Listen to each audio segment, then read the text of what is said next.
Hello and welcome back to another edition of the Osceola Seminole Sidelines. My name is Pat Burnham, and we have a full Brady Bunch box today, again, with 5 Osceola team members. We got the famous Charles Fishbein sitting in the middle box joining us today, so you know there's some recruiting news, and we'll get to that in a few minutes. Jerry Cutts is with us, Nick Carlisle, and Bob Ferrante. Guys, I hope you're all at home and out of the well, it wasn't hot today. It was just kind of muggy. Muggy's a great It got word. hot after you left. It got the sun came out, and Jerry and Bob were recording their first impressions, and I was baking in the sun behind the camera. So Yeah, well, you were to skip out on a lot of that, but I didn't Well, thank skip goodness. out. I went home to go to work. So, yeah, there was no skipping out. But listen, and I'm glad I paid attention to what I paid attention to because we might have been late if I hadn't. But yeah, we'll talk a little bit about that later because FSU went through preseason practice number 2 today. And about the time they came off the field, they got a commitment from 4-star wide receiver Malik Clark from Rock Hill, South Carolina. That came as somewhat of a surprise. We'll talk a little bit about that after we get through with our football recap, and then we're going to talk about some things that some coaches around the country have been saying or not saying at their press conferences this week. As talking season is with the Big Ten is really gone, and ACC has really gone over the top with some guys this weekend or this week. But guys, it was a muggy day. It was not as hot as it was yesterday. I think that everyone, including the press, the football players, and the football coaches, were all kind of excited about that. But FSU did go through their second football practice. It was kind of, guys, I kind of got a different feeling from the day's practice than yesterday. Seemed slowed down to me a little bit. Maybe one of my notes that I did not send in was it kind of lacked the intensity we're used to seeing around FSU's practice. But Bob, since you did not, you got to watch practice today, I believe. So we'll start with you since we have taken you away from the photo gallery and now you get to pay attention to football. Just kind of some of your observations from today. Yeah, I thought today, maybe you're noting the lack of intensity. I would say it was competitive, especially like wide receiver versus DB, and that's a point of practice where we are now in shorts, where we can take some stock of what 1-on-1 looks like, what 7-on-7 looks like. It ain't the same as 11-on-11 in pads. I think we've all kind of established that and understand it. The really good one was like Hakeem Williams versus AZ Thomas, and AZ is showing why he's, to Mike Norvell's terms, alternating that he's an All-American, a first-round draft pick, something really special out there at corner. But those are great matchups. Those are great matchups for July and August to make both those guys better, to make Hakeem Williams the type of receiver that we think he could be. So I think there are pockets of really good competition there. But yeah, we're all excited to see the pads come on, right? Yeah, and interested you mentioned receivers because yesterday you and Kurt got a chance to watch the one-on-ones against air. It wasn't one-on-one; it was pass routes against air with the quarterbacks and receivers. And Jerry and I got a chance to do it today because the offense was in the IPF, and based off what you guys told us yesterday, we didn't know what we were going to see. Y'all had alluded to it was not the sharpest drill, but today, Jerry, you and I were there. I think there was between the 4 rotations we saw them go through, I believe there were only 3 drops and 1 overthrow, so they looked much sharper against air. Again, that's getting the timing back. We mentioned that yesterday, and then they didn't do as much 7-on-7 as we've seen. I don't think. Well, the 7-on-7 was done today. It was done outside. Did they do 7-on-7 outside? And yes, they did. All right, now they did kind of struggle yesterday. Brock had a great day. DJ didn't have such a great day. Today in team, DJ, that's the portion I saw. DJ had a better day than did yesterday. How they perform in 7-on-7? Yeah, it was about the same. Where in 7-on-7 on the outside yesterday, you could kind of tell that, the offense was slow to get going, as is normal. Defense kind of dominates at first, but I think one of the first, 3 or 4 passes we saw today outside, Bob, DJ and Benson connected on a beautiful deep ball that saw Benson run all the way to the end of the outdoor field and have Mike Norvell chase him down just to tell him what a good job he did. So that was one of the key highlights that we saw outside today. Hakeem had a better day outside when he wasn't, one-on-one with AZ Thomas, and Fentrell Cypress also had a really good day out there. So yeah, it was a much better day from the quarterback. Not to say that they had a horrible day yesterday, but it was definitely, you could see the day-to-day improvement, I guess, is what we can hammer home there. Yeah, that certainly seems like it from what I saw inside. Bob, what were your thoughts on 7-on-7 and some of the other guys that might have stood out offensively or defensively? Yeah, and yesterday when we were talking, I didn't want to call out Keziah Holmes, but he was the guy that I think Mike Norvell got on pretty good early on and said, hey, you're not moving fast enough. That's a fast route. You got to hustle. And today I thought he had some really good routes. And then inside, again, not against guys in pads, but Keziah running with some nice authority. And you look at this running back room, and again, I don't know where Keziah Holmes stacks up. Maybe not very high on a lot of people's depth charts. Maybe be a really good Sun Belt type of running back if he were somewhere else. But he feels like a guy who's still pushing for playing time in his last year of college football. It's a really interesting dynamic in that running back room because all different shapes and sizes, tons of versatility, a lot of speed, a lot of physicality there. So I thought a guy like Keziah kind of pushed aside that not so great first impression on day one. Yeah, and listen, I think that you're probably right. There's going to be room for him in the backfield. Listen, sometimes the substitution patterns can be a little bit strange. We've noticed it before. I think we saw a couple of games last year when C.J. Campbell got in the game, and we weren't exactly expecting to be in the game. Now, obviously, Keziah is probably a little bit more accomplished than C.J., at least coming out of high school. But yeah, listen, he made a nice little run inside an 11-on-11 today. Nice little move on a little outside. I think the ball was supposed to go inside the tackle, and he bounced it out. Tackle made a nice little reach block, and you can certainly see it there. He's looked good in catching the ball as well as most of the backs have. We have not seen a lot of drops from them. So, yeah, I think it's we talked about it yesterday. It has a chance to be a position group that is very deep and has a lot of versatility. And I can't wait to watch them tomorrow when they get it put on shells. And of course, we'll finally get to see the big boys hit. We did not get to see much. We have not seen any one-on-one pass pro. They did a take-off pass set type thing today, but they weren't trying to get to the quarterback. It was just working on essentially your first three steps. So we'll get to see a lot more tomorrow. Jerry, anybody that stood out? Who were the guys that stood out at practice to you today? Well, before I get into that, Pat, I was going to suggest that I thought the tempo was slower too, going back to your first topic. And then I started thinking, I think these first few days, they're just trying to install and instruct. And, Odell kept sending guys back in his drills, do it again, really working on hands and feet. And then Mike said after practice that they were installing more special team stuff. So I think when you're installing it, it affects the pace of practice. Guys that stood out to me, I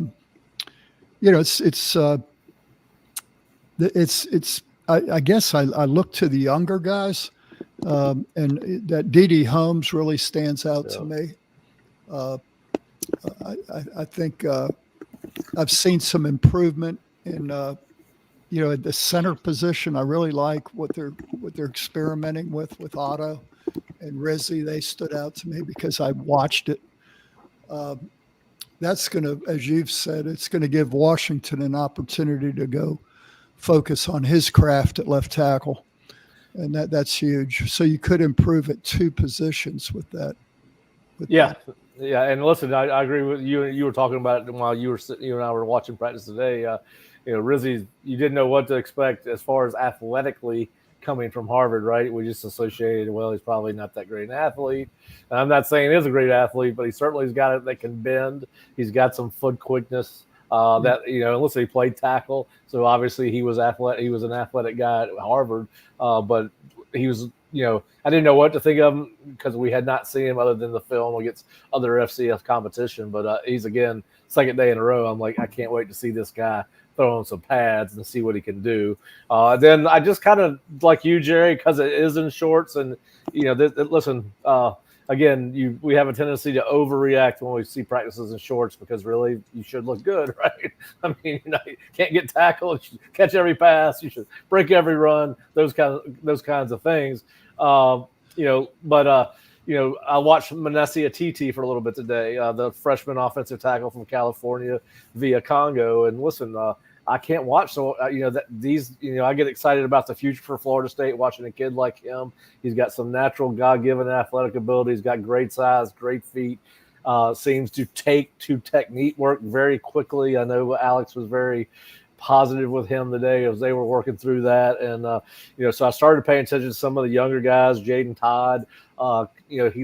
He's starting to make that transformation with his body that we saw Otto do, right? I mean, you look at Chris Otto and you wouldn't believe he's a redshirt freshman. He mature body wise, he looks like he's been here for a long time. And, you could start seeing that out of Jaden Todd.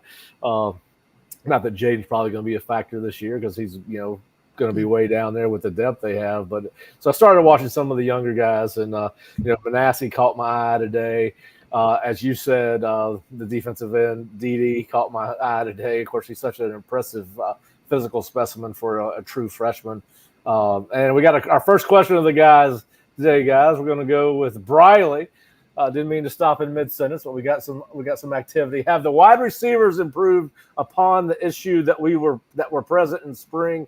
Is there more consistency and concentration on the whole? Bob, you are the resident wide receiver guru, so I'm going to give you this one, and then of course anybody that wants to expound on Bob's comments can. I think the big question for me going in is who's going to be dependable as far as catching and blocking. Remember, blocking is the big component we kind of forget about. How do you block on the perimeter? I think we're all going to be kind of up in the air on what our 3 wide receiver set is. We could all debate Malik Benson, Ikeem Williams, Ja'Kai Douglas, Kentron, Darion. There's a lot of options there, right? So I feel like this is a competition to watch across a full camp. I like Malik Benson a lot. If you're kind of looking at one guy that you feel pretty comfortable marking it in pen of who's a guy that you can count on moving forward for one more year at Florida State, obviously, it's Malik. For a younger guy, obviously Ikeem Williams is showing it, putting him up against AZ Thomas quite a bit in practice today. I think on 3 straight reps it is telling you that's a message sent from the coaches that they want to see how do you look in that situation. I'm not going to discount Kentron, Darion, Ja'Kai. I like those guys a ton. I think Ja'Kai is super underrated as far as what he can do in this offense. We kind of look at him and say he's 5'9". He's a complementary piece, but man, as a deep threat, I really like Ja'Kai and what he can do. Nick, you got thoughts there too? Yeah, I mean, I'm kind of in the boat of saying, well, it's if we talk about improving upon issue, and what would the issue be? Is it consistency in catching? I think that's something that we saw in spring that we need a little bit more time to figure out whether or not this wide receiver group would be able to build a little bit of rapport with DJ over time. And initially, I think through 2 practices, we could say that, okay, the guys that we thought, Bob, were going to be kind of in the conversation for that 3 wide receiver set. We talk about Benson, talk about Ja'Kai, talk about Ikeem. Those guys have all shown up. Portier had a better day today than he did yesterday. So a lot, I think building over time, it may be a little bit too soon to say if has these issues been improved upon. I could say come back and ask us again in a week, when their pads are on and they're not, catching with air. But initially, it looks like that relationship between the wide receiver room and the quarterbacks has improved. And, you have a lot of guys that, maybe perceived to be underrated, especially, through the past few seasons. They may start to pop a little bit more here. Yeah, and Jerry and I were talking when we were watching receivers. We kind of feel like Bob that Ja'Kai kind of gets lost in the conversation for whatever reason, and I don't really understand it. He's got really ball friendly hands. He doesn't double what I call double catch the ball. The ball goes in his hand smoothly. We saw him today. Listen, to your point, I had Kentron's name written down several times. He certainly had stood out today.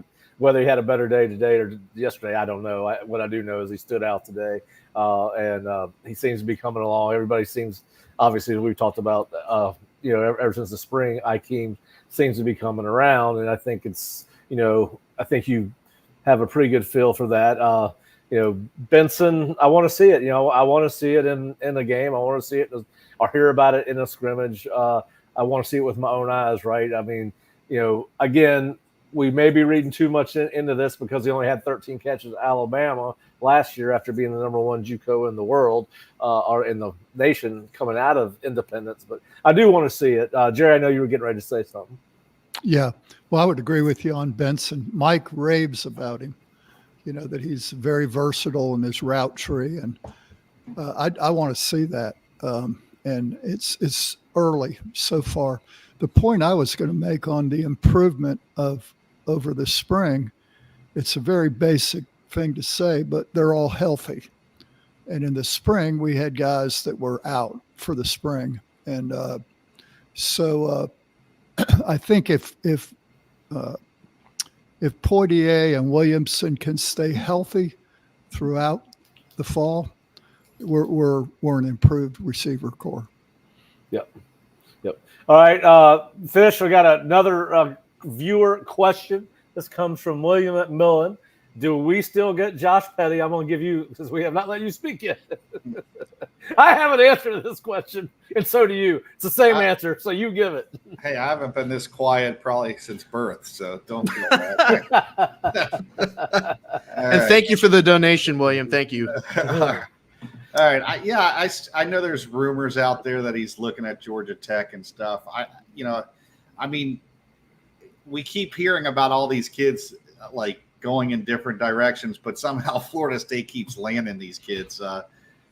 Malik, this wide receiver they just landed today was not supposed to come. I think they've done a better job as a staff of I don't know if they've told the kids not to show their hands that much as far as Florida State, but FSU seems to be able to, they're controlling these recruitments a lot better, I think, than they have in the past couple years.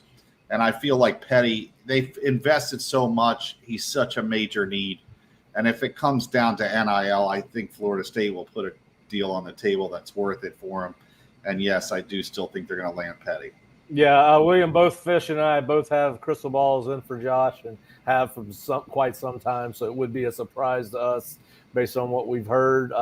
There's a chance he could be back on campus this weekend. I know there are a lot of kids that are taking unofficial visits. Florida, this is the 1 week in July that kids can go take unofficial visits, and Florida State's expecting some of the committed players, not very many 2025s, mostly 2026 and 2027s. But yeah, and to Fish's point, listen, they need tackles, right? They got the guards. They need tackles. So I believe that they will do what they need to do to try to get Josh in the boat. And listen, I do think that one of the reasons, and we can get into this later, Fish, I do think one of the reasons these things are playing out the way they are is because I think NIL is a bigger factor than what we are giving it, and why these surprise commitments are coming. I'm talking about across the country, not just at Florida State. I do think that that's why it's hard to get a bead on what's going on, because these kids, as we've talked about before, are using all whatever their timeline is to create as much leverage as they can. I think what they're learning is the quieter I keep this, the better chance I got.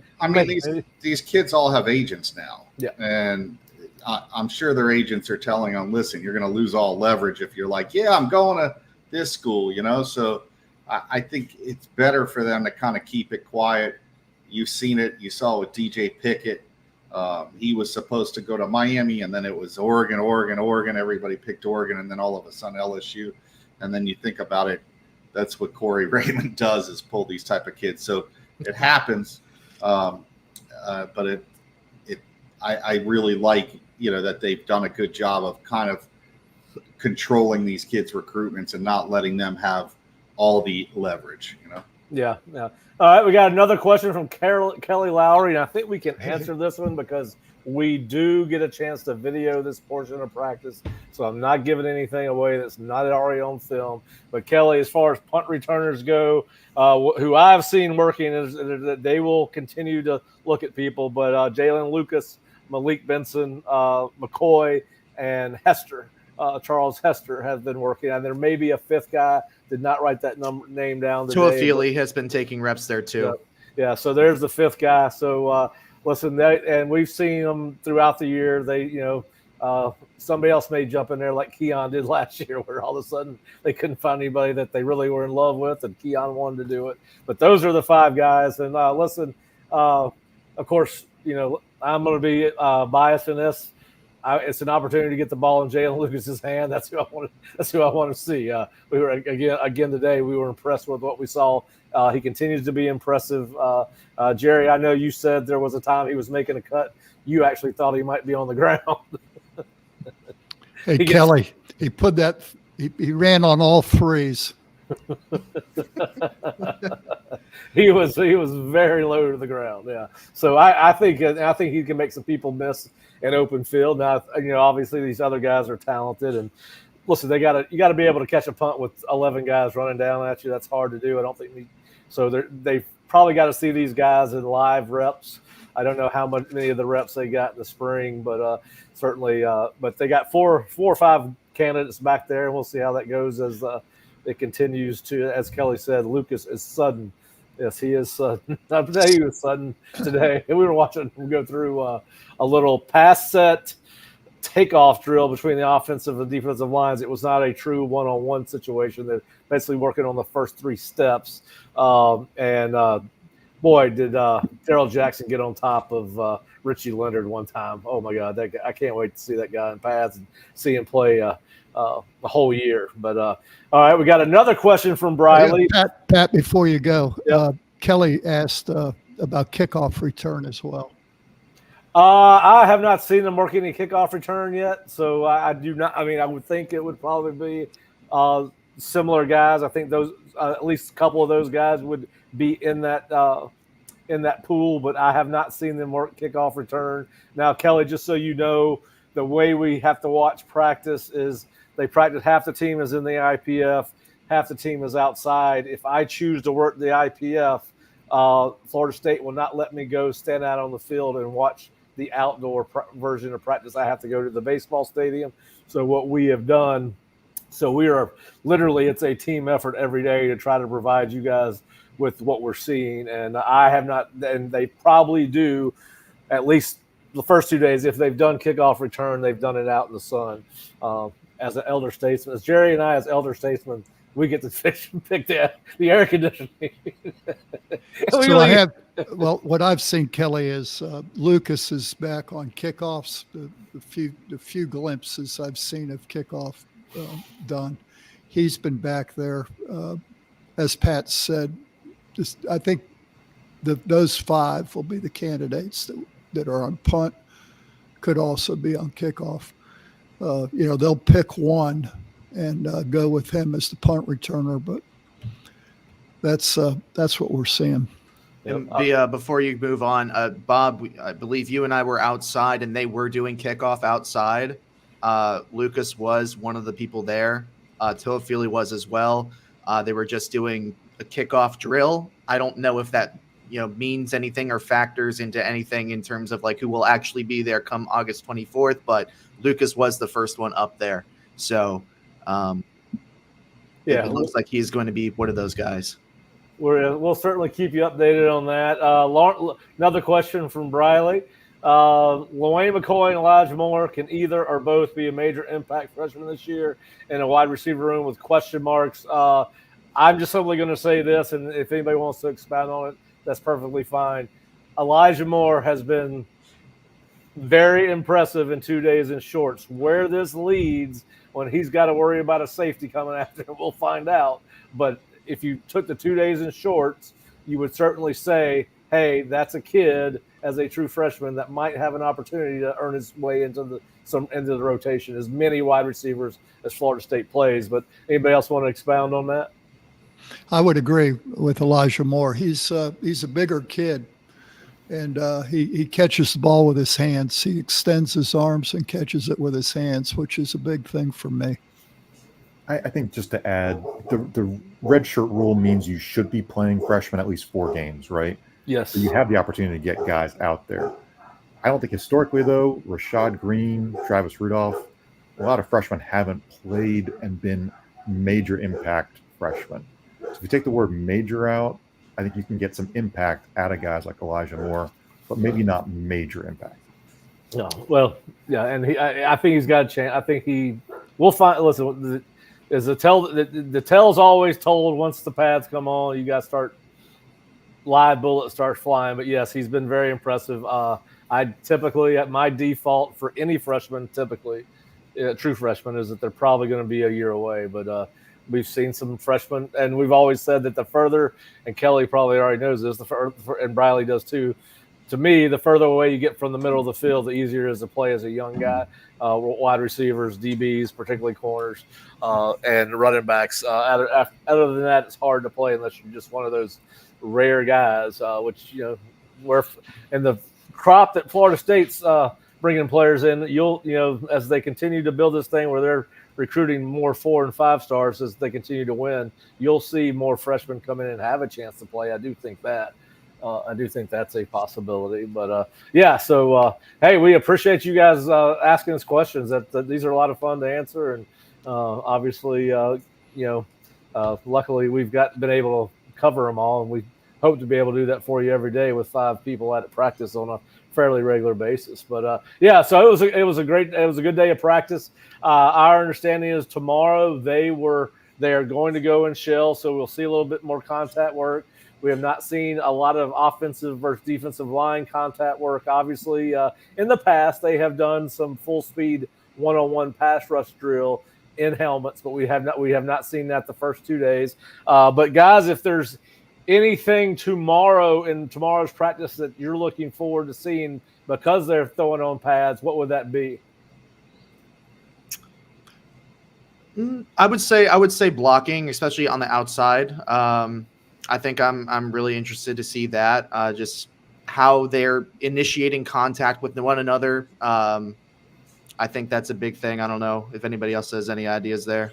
You talking about receiver blocking? Receiver blocking, tight end blocking, just blocking in general. I want to see the big guys hit, even if they're only in shells. So yeah. I'm sure you can relate. Well, the thing I want to see what Cam Riley does in pads. To me, I think that's the two things that I want to see tomorrow are the two things I have not been able to see at all because they weren't here. And I just want to see what Jacob Rizzi does, and I want to see what Cam Riley does. Jerry, what you got tomorrow? I want to see Murphy too. Cam, both of those guys. I want to see their instincts, and how's their first step? Is it in the right direction? And Murphy had a spring to soak, and then he had all summer to study the defensive scheme. So there should be no paralysis by analysis with him. I think with Cam, we got to be a little bit more patient because he's brand new here. But I think linebacker instincts are linebacker instincts, and he should show out as soon as first couple of days in pads. We should know a lot.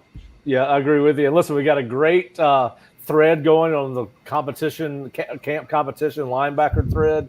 We've got some guys that big fans of Murray on that thread. Other guys big fans of Nicholson's, and maybe not fans of both. So if you want to go read an interesting thread on the Osceola website, go to theosceola.com. Check out camp competitions, linebackers, and we've got a lot of back and forth on the board right now on that particular position group, and it's funny to see how 3 or 4 or 5 people see different things because we're talking about I know that coming out of spring both Fish and I were higher on Nicholson than Murphy. Then there's a guy on there on the boards today, he's higher on Murphy than he is Nicholson, so it's always fun to have those conversations. So we got a great one going there.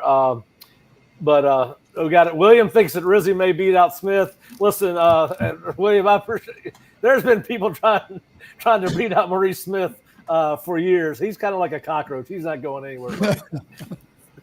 He is. We had it when I worked in South Florida. We had a kid from Tallahassee, a defensive lineman, and we tried to run his ass off and get him beat out all the time. I mean, he's turned into a great young man, but when he was 18, 19, 20 years old, I'm not saying that we gave him the nickname Cockroach because it didn't matter what we did. We couldn't get him off the field. We couldn't get him off the team. He was just going to stay. And so, listen, I think Rizzi's great to have. And, listen, you may be right. We'll get out in this paths and see what happens. But, listen, we have been talking about Maurice Smith not playing for a long time. And yet every game, at least 41 of them, he is lined up as a starting center at Florida State. And I think Mike and Alex have a lot of trust in him. So I would be surprised if anyone beats out Maurice. But I think it's a great thing that we're finally to the point with Florida State on the offensive line where we're talking about starters that could eventually get beat out. And, just like the situation at left tackle where what a great battle that's going to be for reps between Maurice and Robert Scott. I mean, because you got to think Robert's going to play some, particularly if he's healthy. I think the fact that you could say that says a lot about where Florida State's program has come. Do I think it's going to happen? No. Do any of you guys think there's a shot that Maurice is not the starter at center?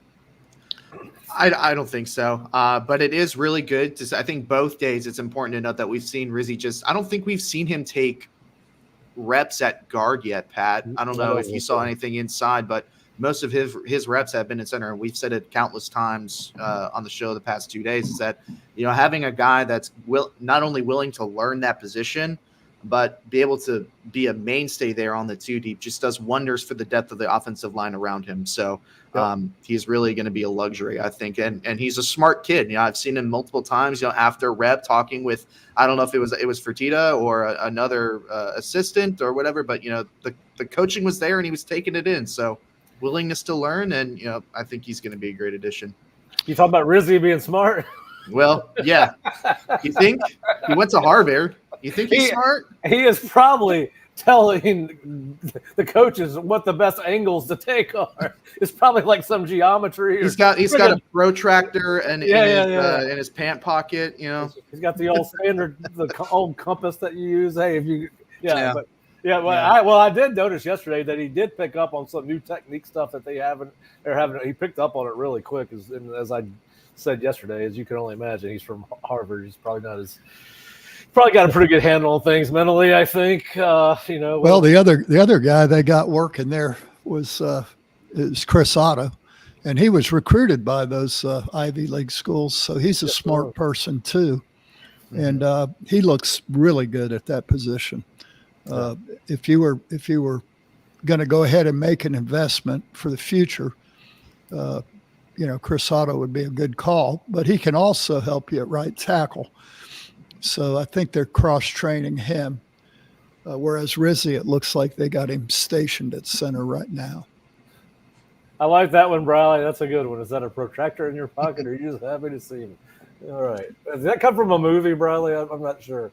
All right. Well, guys, just want to give everyone a recap of day 2 of Florida State football practice. Obviously, as they continue to get into pad and contact work, we'll have a lot better idea of how the 2 deeps are going to shape up on each side of the ball. Of course, it's fun to be at football practice. I don't care whether they're in shorts or not, or full pads, but we're lucky that we get to be out there. Appreciate Mike Norvell letting us come out there every day and but we do look forward to the team getting in pads, and they will obviously be in shells tomorrow. They will have Saturday off. Then Sunday they'll probably put on the full gear, and we'll see a little bit of everything, and it's going to be Again, this is the most, anytime I'm on a football field, I call it the most exciting time of the year. But I am getting fired up about the shells going on tomorrow, so we can see the big boys get after a little bit, maybe a little contact work between the linebackers and running backs and blocking and some maybe a little bit of contact in 707. But we will be back tomorrow. We may have to do a show tomorrow. We'll get back to you on that, but we will certainly be back next week on Monday, and then again Tuesday and Wednesday and Thursday of next week. But we may come back and do another show tomorrow just because they do have on shoulder pads and helmets. We might be able to glean a few things that we have not been able to see before then. But we will be back tomorrow with that. We are going to take a short break to hear from a couple of our sponsors, and then we're going to come back because I know we got a comment. They want us to talk about Malik Clark, and that's why we got Fish on. So we'll be back in about 1 minute to talk about Malik Clark, some recruiting stuff, and then Fish and I are going to. And I hope everybody else stays with us. We're going to talk a little bit about some comments that some head coaches around the country made, and just kind of debate that. But we'll be right back in 60 seconds. At Aviva Stadium in Dublin, the home of the Irish.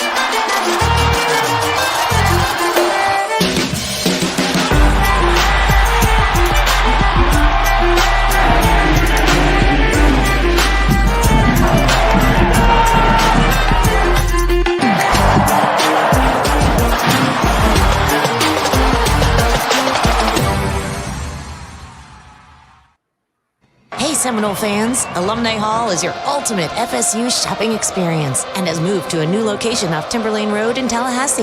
Shop FSU gear from Nike, Champion, New Era, Yeti, and more. Alumni Hall has Seminole gear for the entire family, plus accessories and gifts. Spend $150 and you'll earn $10 off your next purchase with their Hall Pass rewards. Stop by their new location on Timberlane Road near REI or shop anytime online at alumnihall.com. Alumni Hall, where Seminole fans shop. All right, we are back with the second half of Seminole Sidelines, and Bob and Jerry have dropped off, and that gives Fish some time to talk. All right, Marvin, you've been waiting patiently for us to talk about Malik Clark. And, guys, we got another surprise. I'm not sure it's quite on the level of C.J. Wiley committing to Florida State over Georgia and LSU, but we woke up this morning. We were talking about the fact, well, do we need to worry about even writing a commitment story? And listen, 80% of the predictions between two recruiting services, Rivals being one of them, it does not matter who the other one was, but 80% of the future cast or whatever that particular organization calls their predictions, 80% were to South Carolina, 20% to North Carolina, and exactly 0% to Florida State. So listen, Fish, let's just get your thoughts on Malik and this wide receiver group, which is now 3 deep and very impressive. Yep, gotta like the size, big physical receiver. They're looking at bigger body receivers. We talked about it last class. They signed a lot of guys that were more of the slot. Maybe they could play outside. This kid's an outside receiver, even though you'll see him play in the slot. Big kid. I do, like I said in one of the evaluations I made online, I do think he needs to learn how to utilize that size. A lot of times, bigger receivers don't always play big. You see the athletic ability. You can see his run after catch. He does allow the ball to get into his body. I always feel like you want to see guys with his size high point the ball, go up and snatch the ball out of the air, snatch it from corners, because once you get into college and guys start to match up, and you play small as a bigger receiver, guys can knock the ball away easier. So if you have that size, you use it. I think he'll be able to learn how to do that at the college level once he gets better coaching. Also, his route running needs a little cleaning up. You'll see him drift on his routes or round out his routes or not finish or put his foot in the ground and get separation. He gets a little sloppy. But I think all of those things can be fixed. You can't teach size, the speed, the athleticism that he possesses. I've always been biased towards Florida players, but I do like that Florida State's going into South Carolina again. They've had a lot of their history of recruiting that state. I think he comes from Rock Hill High School, and I think you go back, I think FSU's had kids from Rock Hill High School on their rosters, whether it's the Bullwares or Chris Hope or one of the some Chris of those Hope. guys. Yeah, Chris Hope. So they've done well in that state. Those players, they don't produce a ton of them, but the top ones are usually very good. And I think this kid's in that group. That it's another it's a quality player. They're not just bringing in quantity. They're bringing in guys that actually could come in and compete and play at a high level early on in their careers. Yeah, my notes on him were obviously long, 6'2", looks good there. Smooth runner, has burst, and really good top end speed. When he wants to go full throttle, he gets the full throttle fast.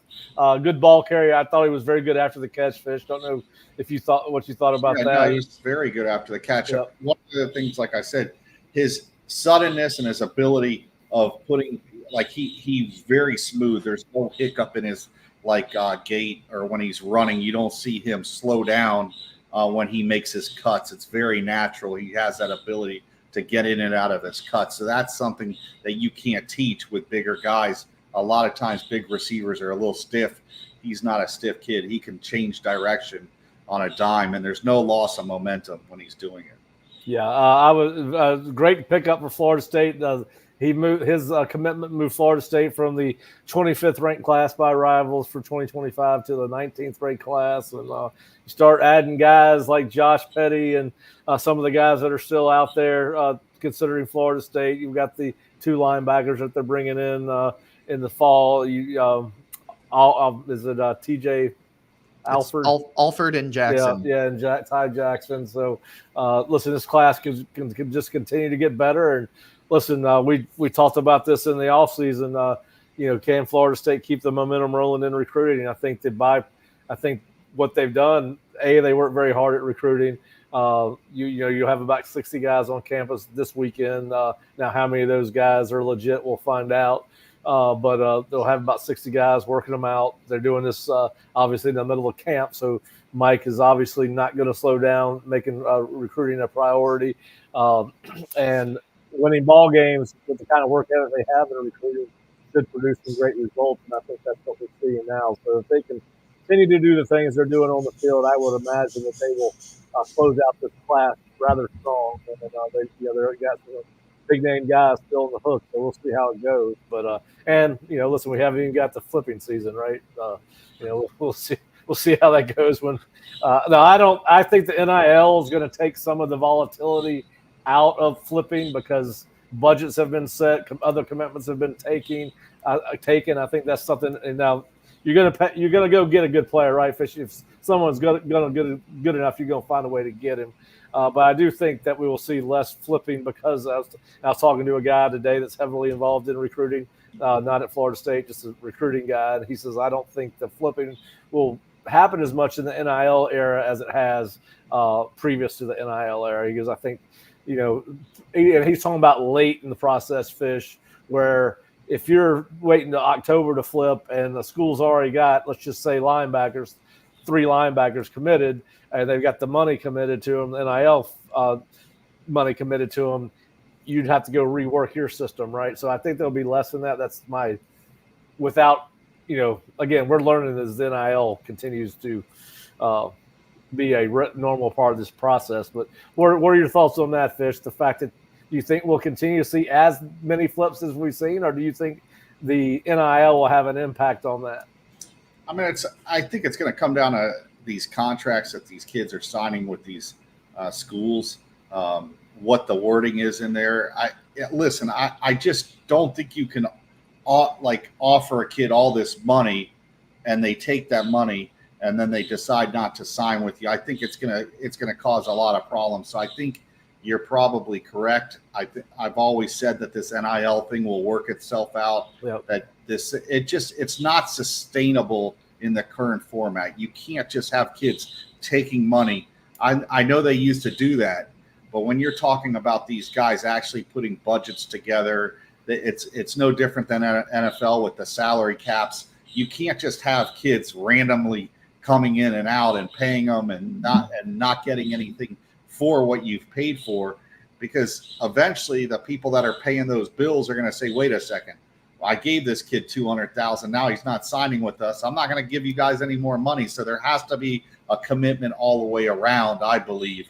And I think that will be put in the contracts that these kids sign. Well, listen, there was one school on the other side of the country that apparently was paying for unofficial visits, kids come on unofficial visits, and kids that commit, and they're in the hole now, if that's true. So, and I don't know if that's going on or not. Those are just the anecdotal stories I'm hearing from people that work in football or around football. And part of it, and you're bringing up USC, I believe, part of it with USC is that they haven't delivered on those promises. Maybe it's the signing bonuses or whatever they're promising up front. Like I said, this is going to work itself out. I know everybody panics with this. It's when you're talking about this much money, it's not like you're handing somebody $25,000, and while $25,000 is a good chunk of change, when you start to talk about the hundreds of thousands and then millions of dollars, there's going to have to be some sort of commitment on both sides and an understanding. Once you've committed, you're committed. There's no this back and forth, or you're just not going to have people continue to donate money to schools. Oh, I'm all for. I think that offers ought to be in writing now. An offer has a shelf life of however many days, weeks, months. You sign. Here's your offer. This is what this is what your NIL is going to be. This is on the table for 2 weeks. After that, it comes off. The kid signs it. Let's go ahead and get rid of the commitments. If you're going to commit, just go ahead and sign. I agree with you. I think they need to have a summer signing period so some of this goes by the wayside, and either that or just go back to February. But anyway, yeah, I think it's going to be interesting. I think too, it helps the schools that if they do decide to fire a coach and those kids are locked in and they're paid, at least you'll get at least a year out of that class, and that coach won't lose. Now you're not 2 years behind because you're trying to replace 40 kids. I mean, you saw today, you guys brought it up. If they add 105 scholarships, and you start to have coaches getting fired, it may take 4 years for a coach to recover because the roster is that much bigger.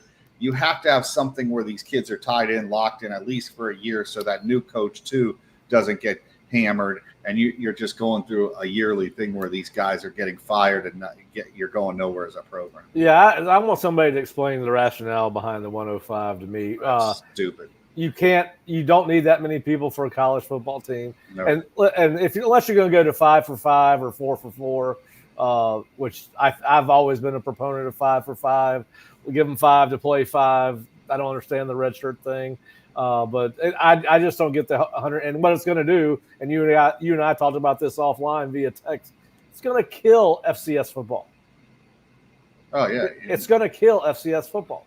Yep. You're gonna recruit guys so you don't have to freaking play them just like they did in 1950s and 60s in these SEC schools when Bear Bryant would sign 40 or 50 guys to a class. Well, I also think where it's going to really hurt is if you're not a top 25 or 30 program, or even you say the top 40 programs, 41 through 100, there's no way they're going to be able to pay for 80, 100 and something kids. And you're going to start to have rosters where, Florida State and Alabama, they have 105 and they go to play a team and they only have 70 kids or 75 or 80. That's all they can handle paying. You're going to have these blowouts, and then you're going to have kids getting hurt. It's going to put a problem in college football because I really think, if you're going to have 105, you basically should just then have just 60 teams in 2 mega conferences like they're going to do, and then let the other guys just decide how many players they want, because you can't have a school with 105 scholarships and another school having 75, 80 if they have some injuries. You'll really create major problems.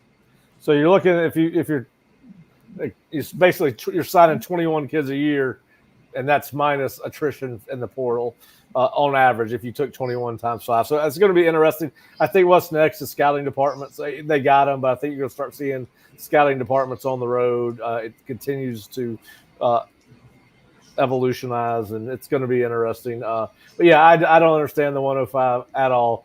And somebody may be able to make me a believer, but my instant reaction yesterday was this is a bad thing across the board for college football, particularly now with your FCS level guys and even Division III for that matter.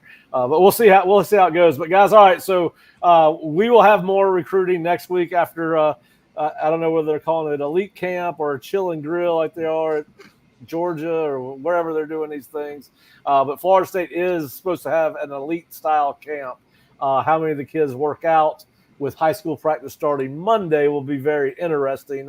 If I was a high school coach, I'm not sure I want my kids going all out at a camp on a college campus before they start preseason practice. But listen, football's year round. I don't guess it really matters at the end of the day. All right, so guys, this has been talking season, and with all these head coaches talking, and we're going to finish it up kind of on a lighter note, but just sometimes I think coaches say too much. Sometimes they don't say enough, and I've got 2 examples of that. I just want to get your feedback. I don't know if you had a chance to see Deshaun Foster. He is the head coach at UCLA, former UCLA running back. I don't know if did you guys get a chance to see what he said or did not say?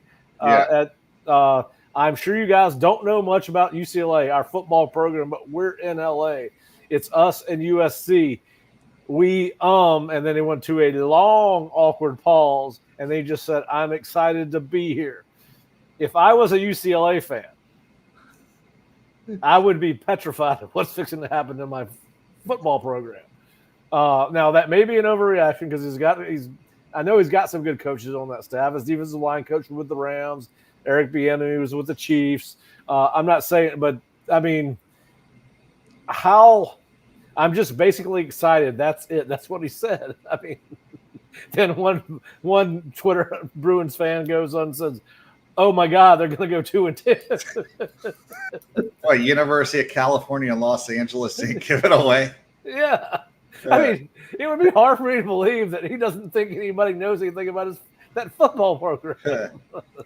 And they invited them to the conference. Yes. Right? I mean, they are going to the Big Ten, so maybe somebody, in Indiana is like, oh, who's UCLA? That's never watched football. I don't know. Yeah. And then you have Lincoln Riley on the other team from California coming in and saying, he said something to the effect of, he didn't say that the Big Ten was going to be light work, but he was projecting confidence to that utmost degree.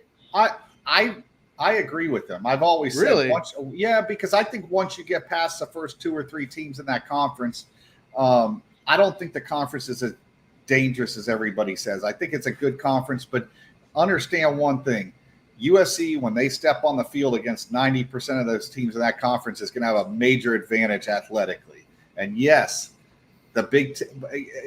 Iowa still only scores 7 points a game. I could promise you Lincoln could score 14. I don't care how good their defense is.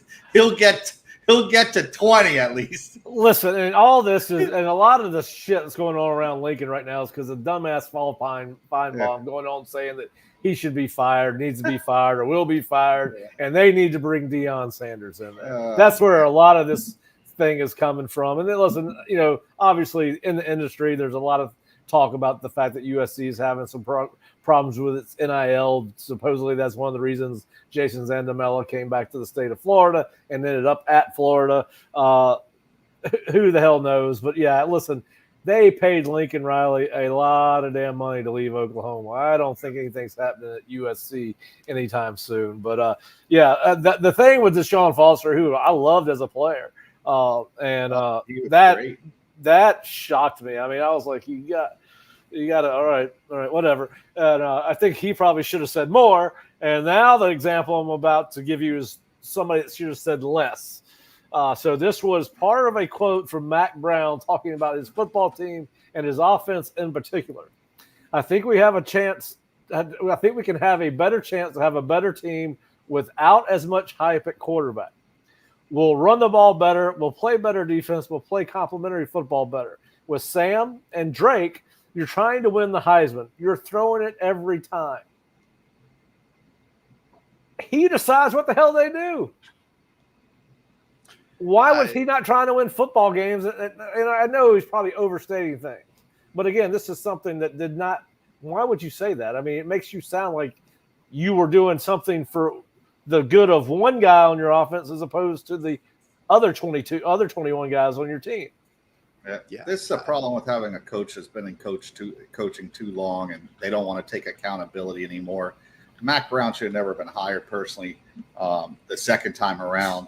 They put themselves in this position. They've had 2 NFL quarterbacks, and they've underachieved. Those are just facts. And I don't know how you're going to go from 2 guys that were basically NFL players and have started to, we're going to just run the ball more. Good luck. I wish them good luck.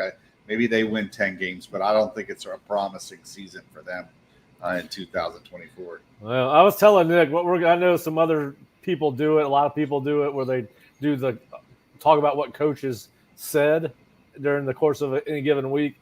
And I told him we need to start something. It's called He Said, We Said. we're going to listen to what they say, and then we're going to see what our ears heard, what comes out of our mouths. But anyway, I was just happening to be sitting around watching some of the ACC Big Ten stuff, and both of those quotes kind of caught my ear as I was working. I was like, oh, there's no way he said that, or no way he did not say that. But anyway, guys, listen, it's a great time of the year. We're talking about coaches talking, right? It means we're near football season. So, but listen, Fish, appreciate you joining us, Nick, as always. Appreciate you being on here as well. And we will let you know about a show tomorrow, kind of leading towards having one with the kids being, or the team being in Shells, and we can give you a little bit of an update on some of the contact work that we see on Friday during Friday's practice. But if not, we will certainly be back next week. Please continue to go to the Osceola.com. Kurt has our practice observations up there. I know he's at home working on a feature. We've got quotes from Malik Clark on his commitment to Florida State. He obviously said it was a tough decision, and obviously it was, because he had everybody thinking he was going one way and he went the other. But a great pickup for Florida State. Please subscribe to the Osceola YouTube channel while you're here and hit the notifications button. Nick has a little thing that he usually does, but I didn't prepare him for it. Anyway, we will be back next week. But thank you for checking us out at both the Osceola.com, and there he is. He's got the old subscribe button. But please check us out at the Osceola.com. Or FloridaState.rivals.com. They'll take you to the same place. And obviously subscribe to the YouTube channel and follow us on Twitter, Osceola Twitter, Osceola Pat for me. Kurt Weiler's got his own Twitter account. Nick is Nick Rivals. And Carlisle Rivals. And Fish hasn't joined us on Twitter yet, but maybe at some point. Don't do it. Stay away. Would be great. Fish would be great on Twitter. I go on Twitter, but I'm not one of those, like, I'm careful about what you write, because you hit send, it's hard to get. It's out there, buddy. Yeah. It's out there once it's out there. And trust me, my fingers aren't as big as my mouth, but I don't want them to catch up to each other. So, all right, Fish, Nick, y'all have a great day, and thanks everybody for watching and listening. Talk to you later. All right, guys.